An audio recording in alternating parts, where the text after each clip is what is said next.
बिस्मिल्लाहिर्रहमानिर्रहीम। स्टूडेंट्स, आज हम पेज नंबर 28 पर सवाल नंबर 3 और सवाल नंबर 4 करेंगे। सवाल नंबर 3, मस्जिद नबवी सल्लल्लाहु अलैहि वसल्लम की तामीर किसने कराई? स्टूडेंट्स, मस्जिद नबवी सल्लल्लाहु अलैहि वसल्लम की तामीर नबी पाक सल्लल्लाहु अलैहि वसल्लम ने कराई।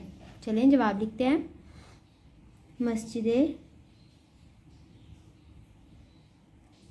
नबवी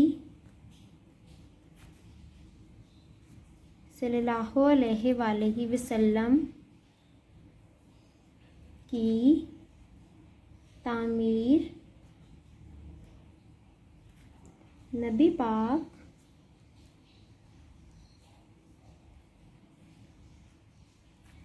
सल्लल्लाहु अलैहि वसल्लम ने कराई। लास्ट पे ख़त्मा। मस्जिद नबवी सल्लल्लाहु अलैहि वसल्लम की तामीर नबी पाक सल्लल्लाहु अलैहि वसल्लम ने कराई। सवाल नंबर 4, हज़रत मोहम्मद सल्लल्लाहु अलैहि वसल्लम का रोज़ा मुबारक कहाँ है? स्टूडेंट्स, हज़रत मोहम्मद सल्लल्लाहु अलैहि वसल्लम का रोज़ा मुबारक मस्जिद नबवी सल्लल्लाहु अलैहि वसल्लम में है। चलिए जवाब लिखते हैं। हज़रत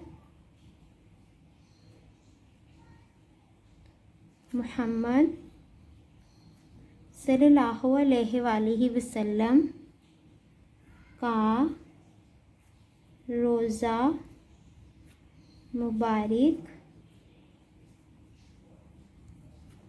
मस्जिद नबवी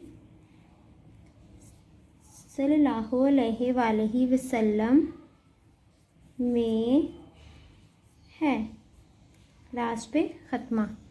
हज़रत मोहम्मद सल्लल्लाहु अलैहि वसल्लम का रोज़ा मुबारक मस्जिद नबवी सल्लल्लाहु अलैहि वसल्लम में है। आज के लिए इतना ही। अल्लाह हाफ़िज़।